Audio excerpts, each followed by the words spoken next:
Novamente é uma honra estar aqui. Sou meio que um filho dessa casa, desde que eu mudei para Uberlândia. Já passei por muitos lugares e aqui permanece um dos lugares que eu venho para me reabastecer.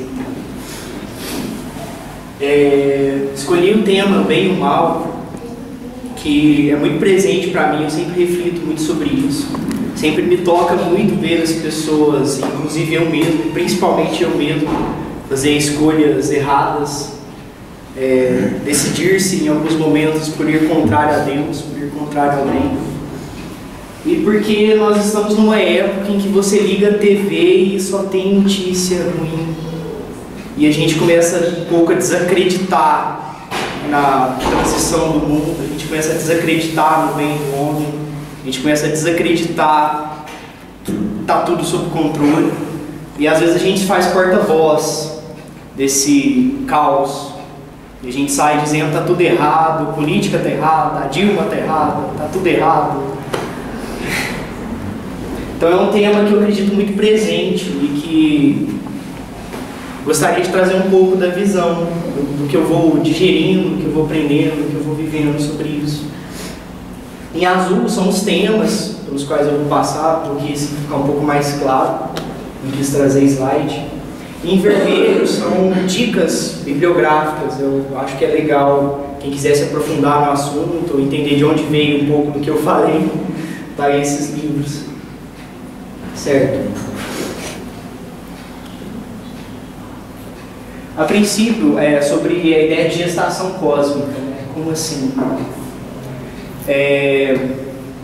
Quando uma mulher está grávida do seu bebê, isso a gente vê bastante na psicologia. Eu faço psicologia na UF, gosto muito desse tema. A gente vê bastante na psicologia que o nascimento é o primeiro trauma que a criança passa. Por que o trauma? Como assim nasceu um trauma? Você está 9 meses num lugar completamente quentinho, confortabilíssimo. Você não tem nenhum tipo de tensão muscular, porque você está envolto em líquido. Você não sente fome, porque está sendo alimentado diretamente nas células, pelo cordão umbilical. Não sente sede, não sente nada, está ali vedado do som, vedado da luz. É o paraíso. É o paraíso. E aí, de repente, você tem que sair, lutar para sair, seu pulmão precisa funcionar. E a primeira respiração da criança, o pulmão praticamente arrebenta. Ele tem que abrir assim de uma vez, então é doloroso e é tudo muito doloroso. E de repente cheio de luz e som e pessoas e médico batendo na bunda e, sabe, é traumático, é realmente traumático. Dá para fazer uma analogia com a nossa origem espiritual por meio dessa gestação, da gravidez. O Espiritismo, por meio principalmente de Leon Denis, mas o Livro dos Espíritos, todos os outros vão trazendo, vai nos passando que o Espírito ele passa por todos os reinos da natureza. Então a essência do Espírito, né, a semente do Espírito, começa nos minerais, na matéria bruta, depois vai passando pelos vegetais, vivendo pelos reinos microbianos, fúngicos, etc. Entra no reino animal, do reino animal passa por coisas que a gente não tem noção e chega no homem. E é até interessante essa questão do a gente não tem noção, porque segundo o Livro dos Espíritos, a mesma distância que nos separa de Deus, nos separa dos animais. Nós estamos tão longe de Deus quanto os animais estão de nós. Agora pensa no quanto a gente está longe de Deus, o quanto a gente ainda é imperfeito. E os animais, o cão que expressa amor incondicional, o gato que mostra autonomia, que revela virtudes muito mais puras que nós às vezes, está tão longe quanto nós estamos de Deus. O que isso quer dizer? E poderia-se dizer que esse momento que o Espírito está passando pelo reino mineral, vegetal, uma boa parte do reino animal, e vai saber Deus o que há para frente, existe algum momento em que nós desenvolvemos o livre-arbítrio. E esse momento a gente pode colocar que é como se fosse o parto do Espírito. Nós nascemos, nós saímos do útero da divindade. Como assim? A gente observa a natureza, ela está em completo equilíbrio com a vontade de Deus. Um animal não faz algo que não esteja de acordo com a vontade de Deus. Ele está em completa conexão. Ele está recebendo diretamente ali o fluxo da divindade. O livre-arbítrio representa esse momento que separa-se de Deus, porque agora a gente pode escolher se nós vamos seguir o fluxo da natureza ou não. E isso é um parto, é um sofrimento, é um trauma, é um verdadeiro trauma. Vide Gênesis, né? Adão e Eva são expulsos do paraíso, expulsos da conexão direta com Deus. E o que isso tem a ver? Seguindo, eu trouxe aqui uma coisa um pouquinho musical.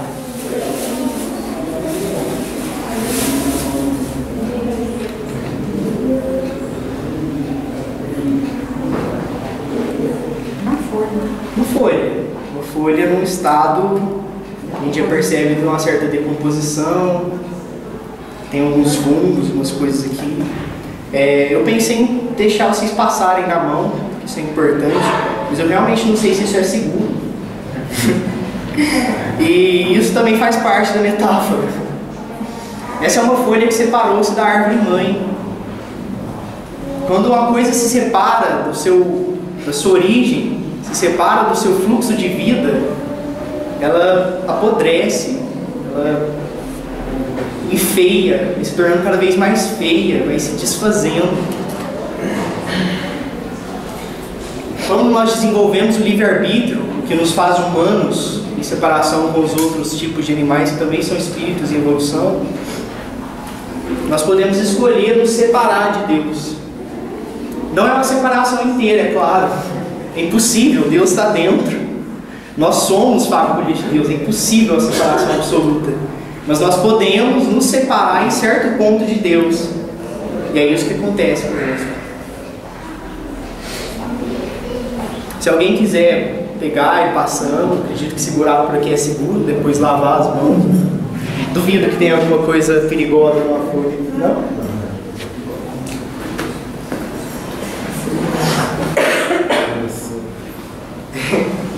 Certo.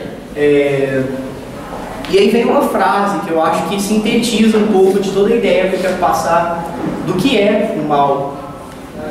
O mal é um efeito colateral, temporário e virtual da bênção do livre-arbítrio. Por quê? Deus não seria infinitamente bom se nós não tivéssemos liberdade de ser bons. Se todo mundo fosse bom sem ter liberdade para ser, simplesmente seguindo ali uma ordem direta de Deus, a gente não seria sequer indivíduos, a gente seria só um movimento, né? O mesmo movimento ali de Deus. É o livre-arbítrio que nos permite ser de fato bons. A gente pode escolher estar em conexão com Deus.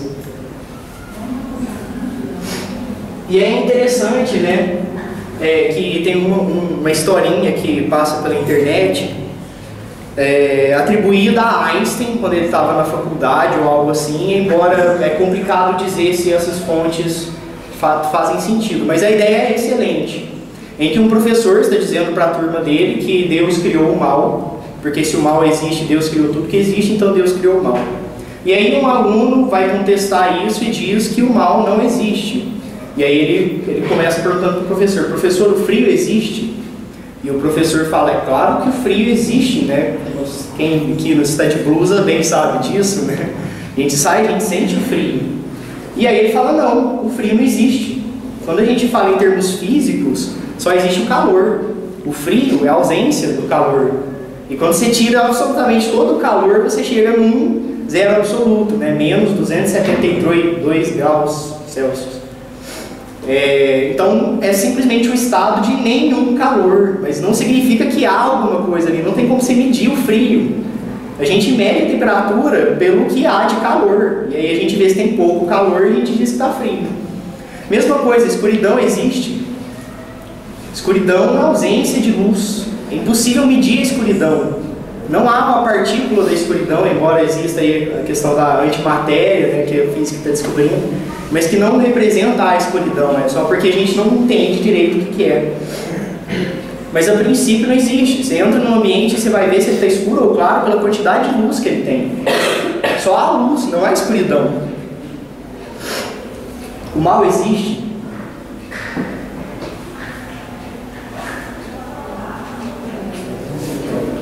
A falta do bem. A ausência do bem, que é simplesmente uma separação de Deus, uma separação pequenina, porque é impossível uma separação absoluta, porque nós somos filhos de Deus. É a mesma coisa agora, eu não sou filho mais do meu pai, acabou. Eu posso negar isso a minha vida inteira, mas... Certo. Entrando um pouco mais fundo na frase, dá para entender então que o mal é um efeito colateral do livre-arbítrio. Nós sendo livres para escolher, nós somos livres para escolher não agir de acordo com o bem. Temporário. Por que temporário e virtual? Virtual é uma palavra assim, que eu encontrei que faz sentido com a ideia que deve ser passada, porque quando a gente vê uma pessoa cometendo um ato de maldade na nossa frente, a gente sabe que aquilo é maldade, a gente sente, é horrível, causa angústia, aflição, é sinistro, é bizarro, de alguma forma isso existe, mas isso não existe enquanto um plano de criação. Não existe mal no universo, não existe batalha no universo de naves e planetas contra planetas, porque a ordem cósmica é absoluta, Deus está no comando. Deus que é infinito amor e infinita sabedoria, está no comando. E aqui ainda nós temos Jesus, né, para representá-lo, né? E tantos outros espíritos nesse mesmo grau evolutivo, comandando cada planeta.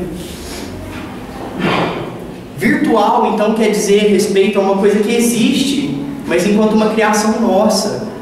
Nós inventamos o mal, nós agimos contra a vontade divina. E nós inventamos, e nosso poder criativo ele é enorme, a ponto da gente conseguir criar um umbral que cobre a Terra inteira. Isso é criação nossa. Isso o Espiritismo deixa bem claro. O umbral não existe enquanto um lugar ali que é terrível e sinistro. Ele é criado pela mente de diversas entidades perdidas, né, em sofrimento, que vão materializando esse lugar feio. E se a gente olhar para o umbral, vai ver algo muito parecido com a folha que eu acho que está circulando. É algo decomposto, é algo que se separa da luz divina, de alguma forma. Então, virtual nesse sentido de algo que existe apenas aqui, apenas dentro de nós, apenas nesse meio, enquanto criação nossa. O mal não existe em realidade. É impossível alguém ser mal, porque não existe. Alguém pode estar mal, mas não ser. Isso é importantíssimo. Focar na luz. Novamente trazendo essa coisa que eu trouxe no começo, a gente ligar a televisão, um jornal e 90% das notícias estão falando de acidente, de morte, de roubo, de estupro, de coisa assim. Isso é um erro tremendo, midiático, tremendo. Porque a gente já está muito facilmente se colocando dentro dessa virtualidade desse mal que nós inventamos. A gente muito fácil entra nele, muito fácil entrar nele. E não se trabalha o mal pela perspectiva do mal. Não se luta contra o mal. Luta-se a favor do bem. Isso faz toda a diferença. Vocês já viram algum espírito superior enfrentando no sentido de briga, um espírito, entre aspas, inferior, chegando e batendo, assim, você está errado, você tem que ir para a luz, forçando isso, porque não se luta contra. Lutar contra já diz respeito a mal, já diz respeito a um equívoco nosso, a um erro nosso. Luta-se a favor da luz, a favor do bem, e a gente está morrendo de fome, de sede, de luz. A gente criou à nossa volta virtualmente tanto mal, a gente manifesta tanto isso, que a gente está tão imerso nisso, que a gente só vai conseguir sair disso olhando para o que é real. Se você está na escuridão, imagine que aqui está um breu. O que vocês vão fazer? Vocês vão lutar contra a escuridão? Sai escuro. Vou jogar a cadeira no escuro para ver se ele some, se ele corre. A gente acende a luz. A gente traz a luz para o ambiente.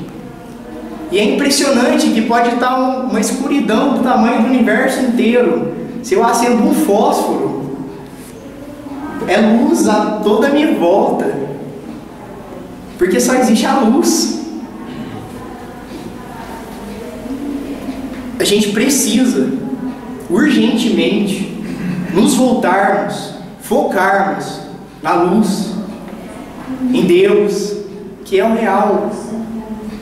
Quando a gente fala em vício, quando a gente fala em defeito, quando a gente fala em problema, quando a gente fala em todas essas coisas, a gente está dizendo de uma ausência, é uma falta de.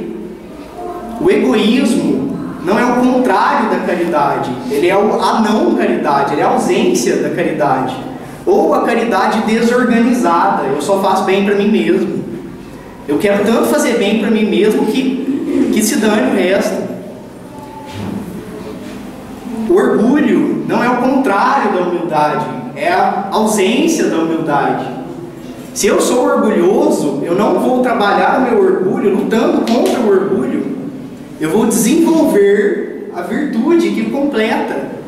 Eu vou desenvolver humildade. Como que eu vou desenvolver humildade? Isso já está em nós. Nós somos sementes de Deus, com um potencial infinito. Vocês conseguem imaginar uma semente que você planta e cresce para sempre? Que você planta e cresce uma árvore para sempre. Ela não para de crescer nunca. E ficando cada vez mais bonita, mais bela, maior, com flores cada vez mais perfumadas, com frutos cada vez mais doces. Nós somos tipo isso. Nós somos sementes infinitas. Um bom exemplo do que é uma separação a longo prazo de Deus, a gente vê muito nas obras de André Luiz, quando ele fala dos ovoides.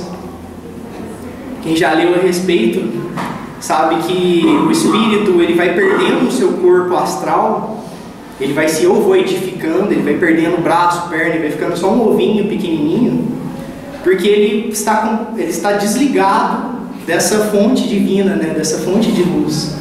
Isso é um exemplo muito claro de que vai definhando, apodrecendo de alguma forma.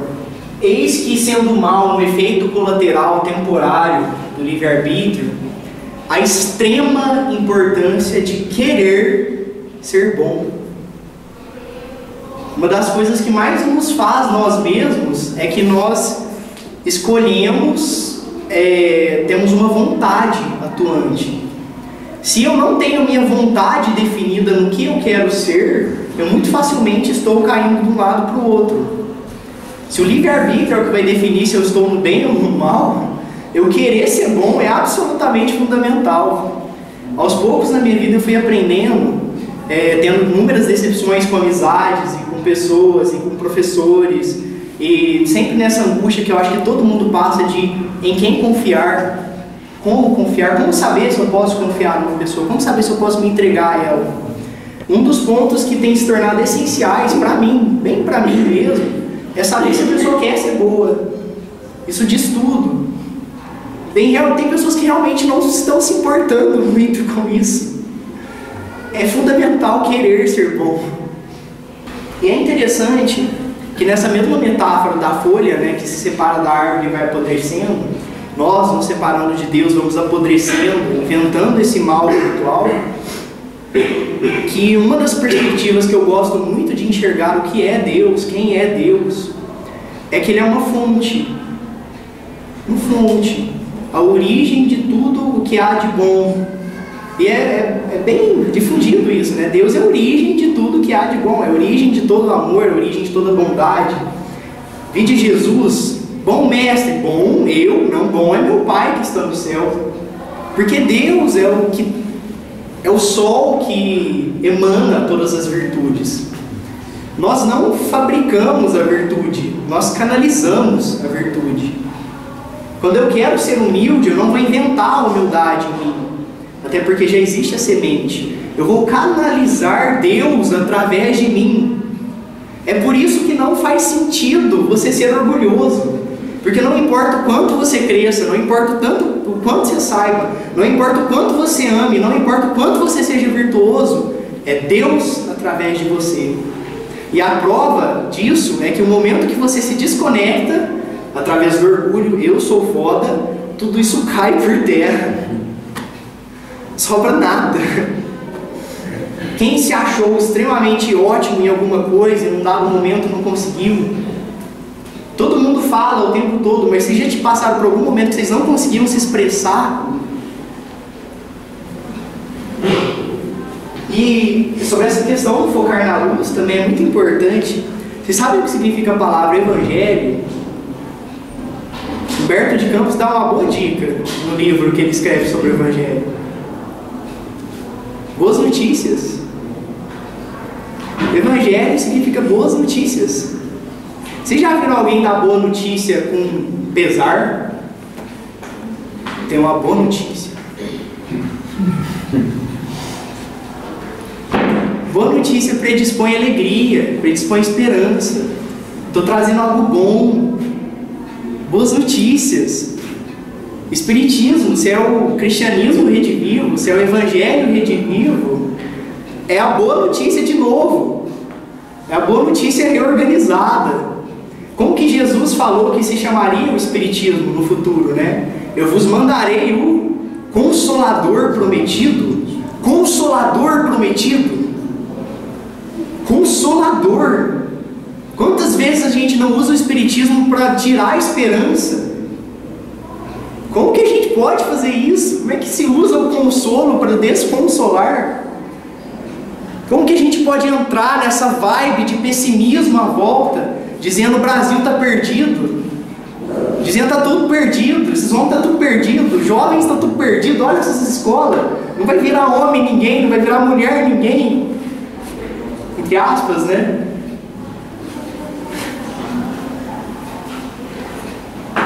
Eis a importância da prece, né? Aí vão entrando tantos temas no meio. Se Deus é a fonte, se as virtudes vêm dele, se o bem vem dele, a prece é a nossa forma de ir até a fonte e buscar isso. E tantos outros tipos de prece, né? O pensamento é uma prece, o ato é uma prece, o cantar é uma prece, o servir é uma prece, tudo isso de alguma forma nos faz ir até a fonte e buscar um pouquinho de alguma coisa. E é muito legal essa metáfora da fonte, né? Jesus até fala que o evangelho é a água viva, né? Uma sede que não passa, uma sede que nunca mais... É tão interessante essa metáfora, que quando nós somos contrariados de alguma forma, vamos supor que entra alguma pessoa aqui e começa a contestar tudo isso, é como se chegasse alguém e contestasse que nós bebemos água, ou que nós comemos. Então imagine que você foi até um poço, bebeu água, saiu saciado, foi até um banquete, comeu, saiu saciado, inclusive criou um pouco de gordurinha ali no corpo, e chega alguém para você e fala, isso não existe, você não bebeu água nenhuma, você não comeu nada. Como que você ouve isso dessa perspectiva? Eu estou saciado, não estou com sede. Esse é um dos grandes argumentos extremamente simples que nós podemos usar do porquê isso de alguma forma é verdadeiro, porque isso nos sacia, isso de alguma forma mata a nossa fome e a nossa sede. E quem pode contestar que a sua sede foi matada? Quem pode falar, não, você ainda está com sede? Aí, se você permite fazer uma pergunta, Claro. Você falou sobre o hábito que a mídia tem de valorizar muito mais o mal, né, de vincular o mal na rede, enfim. E eu queria que você falasse um pouco, por que será que o mal, para nós, desperta muito mais atenção do que o bem? Porque o mal que é vinculado na mídia dá muito mais ibope do que uma notícia boa. O que você pensa sobre isso? Interessante. Muito interessante. Uma coisa legal é que é legal a gente pensar na mídia. Eu acho que a mídia é um bom exemplo de algo que frequentemente não foca na luz. A gente pensar, tipo assim, se tem 10 mil pessoas num lugar, 10 mil pessoas, todas vivendo bem, digamos que 20 dessas pessoas, dentre essas 10 mil, começam a cometer crimes, começam a fazer coisas tensas, começam a matar, roubar, etc. A mídia vai focar nas 99.980 pessoas? Ela vai focar nas 20, né? E aos poucos isso começa a construir uma ideia de realidade, que a gente acha que é realidade, nos 20. Mas os outros 99.980 estão de boa. Só que a mídia foca nisso, né? Eu acredito, a forma que eu responderia essa sua pergunta, do porquê isso nos chama a atenção, é porque uma das características do mal, por ter inúmeros representantes, né, que se ligaram a esse mal virtual construído, a que a gente chama de magos negros, ou obsessores, ou espíritos trevosos e coisa assim, uma das características que existem nisso é a sedução. De alguma forma isso nos seduz muito, que diz muito respeito também às nossas prisões às coisas materiais, a forma como a gente se prende às coisas materiais. Então a prisão no sensualismo, a prisão na gula e todo tipo de excesso material, tudo isso está representado nesse afastamento de Deus, porque nós já passamos muito tempo dessas lições. É inclusive uma boa maneira de se pensar se algo está ligado mais à luz ou mais às trevas, essa é a característica de sedução. As trevas seduzem muito, a luz causa outra coisa. Quando a gente encontra algo que é bom, algo que é luminoso, a sensação é outra. É mais uma admiração, é diferente. A sombra é sedução, é mistério. Você fica curioso, a pessoa não conta tudo. Eu sei disso, mas como que você sabe? Você vai ficar sabendo, e vai nesse joguinho que vai te prendendo para uma sedução. Então eu diria que é isso, porque de alguma forma nos seduz. E a carga negativa também atrai. Sim. E também por afinidade, né? Sem dúvida, por sintonia. E esse é um dos últimos pontos que a gente vai falar. Chegaremos lá. Não seria aqui, como a gente está passando por provas e expiações, não seria até uma prova da gente ver perfeitamente, né, a televisão e falar assim, não, eu não quero participar disso, desse assunto, né? Eu acho que talvez seria até isso também, uma forma de mostrar pra gente, você falar não. Tipo assim, vou voltar a montar, porque sendo que isso não traz uma energia boa, positiva para o ambiente, né? Então, assim, eu acho que seria, poderia pensar por esse momento. Perfeito. E aí, outro ponto que eu acho que entra fácil nisso, a questão da inteligência e da moral, que eu acho que sempre precisa ser lembrado, principalmente nos meios espíritas, porque o espiritismo ele acaba tendo uma ligação forte com a ciência e com a filosofia, então existe uma valorização grande da inteligência, né? Nós temos aí o mandamento do Espírito da Verdade, espíritas, amai-vos e instruí-vos. E de fato a gente tem a parte legal do instruí-vos, mas a gente frequentemente esquece ou desvaloriza um pouco o amai, né? Prova disso, de novo, o livro Libertação do André Luiz, um dos melhores livros que eu já li na minha vida, que ele faz uma excursão no umbral. E basicamente, isso a gente encontra em qualquer livro. O umbral, como a gente entende, essa região trevosa, essa região de espíritos perdidos, separados temporariamente de Deus, são espíritos de muita inteligência, mas nenhuma moral, ou pouquíssima moral. E isso é extremamente importante, porque o mal mais perigoso, ele é construído por excesso de inteligência e ausência de moral, ausência de amor. E a gente também é muito seduzido pela inteligência, né? A inteligência seduz.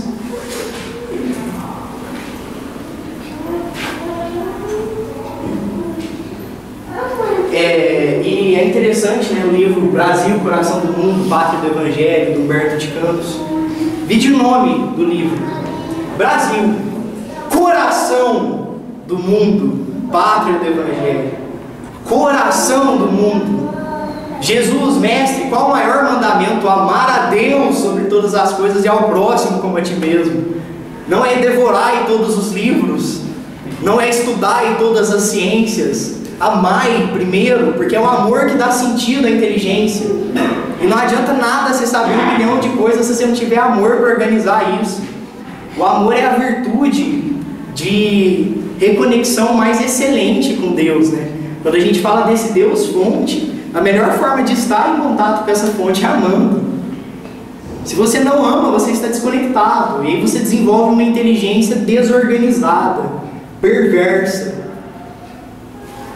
Então estejamos sempre atentos para isso, muito atentos. Estudar, entender, buscar entender a ciência e a filosofia é um pedaço. A essência é o sentimento, é a reforma íntima. Se você não ama, não adianta saber essas coisas. Vide a carta de Paulo aos Coríntios.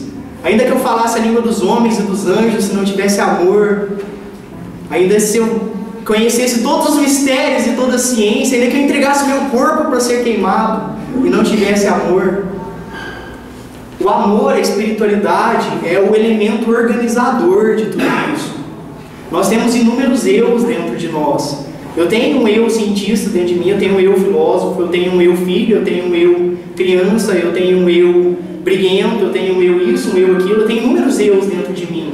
O que consegue, o que dá conta de organizar um pouco isso é o espiritualista, né? É o espírita, é o que volta-se para o espírito, é o self, é Deus interior. É isso, esse é o papel da espiritualidade. É por isso que a gente vê tanta desordem no mundo, porque ainda não se entendeu que a espiritualidade deve estar no centro. E a gente tentou pôr tudo no centro. Vamos pôr a filosofia no centro. Vixe, não deu certo, deu merda. Vamos pôr a ciência no centro. Hoje. Mas ainda não se colocou a espiritualidade enquanto amor no centro. A gente teve religião no centro, que é diferente. A gente teve doutrinas religiosas no centro, que são escolas religiosas. É legal pensar nisso, né? São escolas religiosas. Todas as religiões são escolas. A matéria, a religião de fato, como diz Haroldo Dutra, um grande palestrante espírita que eu recomendo do fundo do meu coração, a religião de fato, que é o amor cósmico, universal, o amor e a sabedoria. Religião cósmica universal do amor e da sabedoria. E o resto são escolas. A gente ainda não pôs isso no centro. Quando a gente põe isso no centro, que é o papel, né, da transição planetária. Enfim, isso tudo naturalmente, né, desemboca em reforma íntima, que é o tema central de qualquer coisa. Você pode começar um estudo espírita, um estudo de qualquer coisa, a gente sempre vai parar em reforma íntima. Da mesma forma que todo tipo de problema social, econômico, político no mundo sempre se volta para problemas de educação, que dizem respeito de alguma forma à construção do próprio ser, né, que é, no fim, no fundo e essência, reforma íntima. Então tudo isso desemboca naturalmente em reforma íntima. E é por isso que a gente não vê revolução no mundo ter funcionado até hoje. É por isso que não dá certo uma revolução socialista, uma revolução capitalista, uma revolução de qualquer modo que seja político, porque isso não vem de fora. E essa é a grande mensagem de Jesus. Não são as massas, né? Não é alguém que vai chegar e instituir um sistema perfeito de governância, porque todos esses problemas políticos, econômicos e sociais estão dentro de nós, em essência, porque isso reflete exatamente quem nós somos. O capitalismo é quase perfeito para a forma como a gente se porta. A gente pensa demais em termos numéricos, em termos quantitativos, em termos de... A palestra foi boa porque a casa estava cheia de pessoas, sabe? A gente pensa muito nesse número de números. A gente esquece mais de qualidade. Jesus era 1 a 1, ele falava isso o tempo todo. O livro Boa Nova, de Humberto de Campos, fala isso o tempo todo. O cristianismo é 1 a 1. Como diz Haroldo Dutra novamente, numa palestra dele, nós vamos fazer um trabalho caritativo de alguma forma. Você prefere 1000 pessoas, entre aspas, comuns, bem entre aspas, ou um Francisco de Assis? 1000 pessoas ou um Francisco de Assis para ir com você? 1000 pessoas ou um Jesus para ir com você? Ou um Pedro, ou um Paulo? Porque no fim das contas não diz respeito à quantidade, né? É o tamanho ali interior, é a qualidade disso. E uma coisa muito interessante é que quando a gente fala em termos de caridade, a única ação que nós fazemos absolutamente o tempo inteiro é ser. Todo o resto a gente em algum momento tem que parar. A gente vai começar a fazer um trabalho de sopa, o trabalho de sopa começa um momento, para no outro. A gente vai fazer uma coisa, ajudar alguém, começa um momento, para no outro. Mas ser é algo que a gente faz constantemente, quer nós queiramos ou não. Nós somos. E o que nós somos o tempo todo está criando a realidade à nossa volta. Uma pessoa que é paciente, que de fato tem a paz dentro dela, leva a paz em todo lugar, mesmo se ela ficar quieta, não precisa fazer nada. Porque o ser vai construindo isso. E quando a gente pensa em termos energéticos, e aí a gente vê em vários livros que olham da perspectiva do plano espiritual, André Luiz, por exemplo, quando uma pessoa é boa, quando ela de fato é alguma coisa, esse ser, ela tem uma aura de luz que o tempo todo conserta as coisas em volta. A pessoa está parada e a aura dela vai arrumando as coisas em volta, vai ajudando as pessoas, vai curando pessoas. Porque ser é algo que a gente faz constantemente. Então, se você quer fazer caridade, transforme-se. Se você quer mudar o mundo, mude-se. Todo mundo quer mudança, mas ninguém está realmente disposto a mudar. Ninguém, assim... Mudemos. E aprender com os mestres, né? A gente sempre fala de reforma íntima e às vezes fica um pouco vago. Ok, mas como que eu faço isso? Como que eu faço essa reforma íntima? Aqui já tem alguns pontos que a gente pode pegar, né? Focar na luz e aprender com os mestres. A gente tem tantos mestres. Uma das grandes mensagens que eu acho que o Espiritismo vem trazer para o mundo é que Jesus é um mestre. Quando nós temos um professor, imaginem um professor que vocês gostavam muito. Não, vou dar um exemplo mais geral. Um professor de matemática. Um professor de matemática muito amado. Todo mundo quer dar alguma coisa para ele, um presente para ele, alguma coisa. Vocês acham que ele vai ficar feliz recebendo a calculadora, os abraços, ali as palavras de eu amo você, louvores a ele? Ou ele vai ficar mais feliz se alguém de fato aprender matemática? Jesus é um mestre. A gente às vezes se preocupa tanto em louvá-lo que a gente esquece que ele é um mestre. Em primeira instância, a melhor forma de louvá-lo é seguir o que ele nos ensinou. Um grande exemplo que eu fiz questão de trazer, o livro Francisco de Assis, do Espírito Miramês. É um livro que, entre aspas, ensina muito bem como ser bom, porque você tem exemplos mais claros, né? Mas isso também a gente tem em todos os evangelhos. A gente tem o Evangelho segundo o Espiritismo, a gente tem inúmeros autores, Emmanuel, André Luiz, todos ensinando de alguma forma como fazer essa reforma íntima. Se você quer algo ainda mais prático, Cirurgia Moral, do espírito Anselm, pelo médium João Nunes Maia. Ele passa assim, coisa por coisa, né, dessa cirurgia moral, mesmo, de você voltar-se para si e ir se organizando. Isso é um trabalho psíquico, e esse é um ponto do porquê eu gosto tanto da psicologia, do porquê eu estou nela. A gente precisa trazer um pouco mais da psicologia, do espiritismo, nessa perspectiva de que mudar a si mesmo diz respeito a encontrar-se, autoconhecimento, lidar com suas emoções, lidar com seus sentimentos, trabalhar suas relações. E isso a psicologia, as terapias fazem muito bem. Fica sempre esse convite, né, de fazer terapia. Tem muitos péssimos psicólogos, mas acho que todas as psicologias de alguma forma voltam-se ao autoconhecimento. E a gente só não pode perder de vista que em essência nós somos filhos de Deus. Isso muitas psicologias perdem de vista. Então o autoconhecimento, em primeiro momento, é lembrar que nós somos filhos de Deus, né? E aí o resto vai se construindo. E por fim, o bem e o mal em nós. Quando você entra firme no trabalho de reforma íntima, eu acho que muitos aqui vão concordar com isso, quem já entrou de fato firme nisso, você encontra espontaneamente, inexoravelmente, quer você queira ou não, que todo o bem e o mal do mundo estão dentro de você. De alguma forma você carrega o potencial para isso. Eu tenho o potencial de assassinar e eu já assassinei. Eu tenho o potencial de roubar e eu já roubei. Eu tenho o potencial de estuprar, eu tenho o potencial de fazer coisas terríveis. Eu tenho. Não é o bandido lá na TV que precisa morrer, que precisa ir para a cadeira elétrica. Eu tenho isso dentro de mim. E talvez se as circunstâncias me fossem tão graves quanto foram para ele, eu estaria passando pela mesma coisa. Mas da mesma forma, e esse é o lado focar na luz, da mesma forma que nós temos todo o mal do mundo dentro de nós, nós temos todo o bem do mundo dentro de nós. Porque em essência é isso que a gente é. A gente está mal, a gente está desorganizado, mas em essência nós somos luz, nós somos bem, nós somos uma partícula de Deus individualizada. Então é isso. Faltam 4 minutos para dar o horário. Vou aproveitar esse tempo para fazer um convite.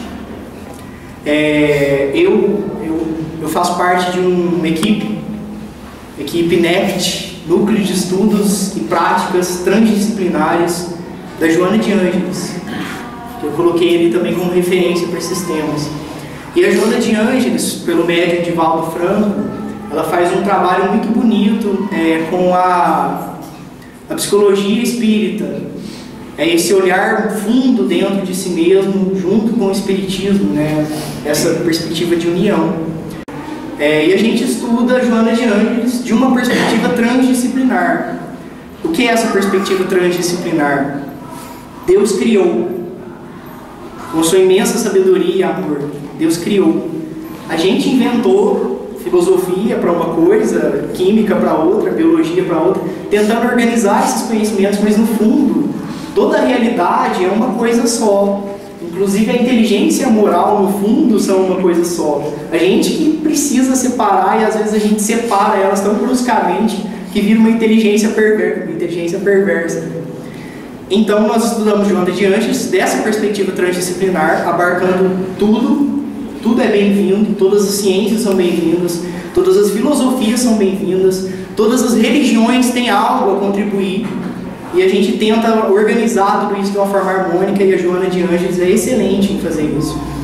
E como núcleo de estudos e práticas, a gente visa estar praticando isso. Então a gente sempre está fazendo práticas de autoconhecimento, de olhar para si mesmo, de autodescobrir-se, de transformar-se. E é maravilhoso estar aqui com essas pessoas. Temos aqui alguns representantes, o Hugo, a Ludmila, a Estela, o Rafael, e não estou vendo mais ninguém. Ah, Tiago, e o Tiago ali. E é maravilhoso a gente estar fazendo esse trabalho conjunto, porque a reforma íntima ela faz sentido quando a gente está junto, né? É muito difícil você saber se você de fato está movendo alguma coisa, se você não está com outras pessoas ali, para te dando esse feedback, essa força e coisa assim. Então eu quero fazer um convite, assim, no último momento, agora que a Vaneide vai cantar pra gente, vocês sabem quando ela traz um pedaço do céu. Nesse momento, enquanto for ouvindo isso, permanecer em silêncio, refletindo sobre como tudo isso se aplica a nós, em que ponto a minha inteligência não está acompanhando a minha moral, em que ponto a minha mente não está acompanhando o meu coração, o que há de bem e o que há de mal em mim, o que eu ainda tenho para trabalhar, entrar nessas reflexões, fazer uma prece, pedir para Deus canalizar essas virtudes através de nós e manter essa concentração até o momento do passe, ok? Gratidão a todos, foi ótimo. É isso.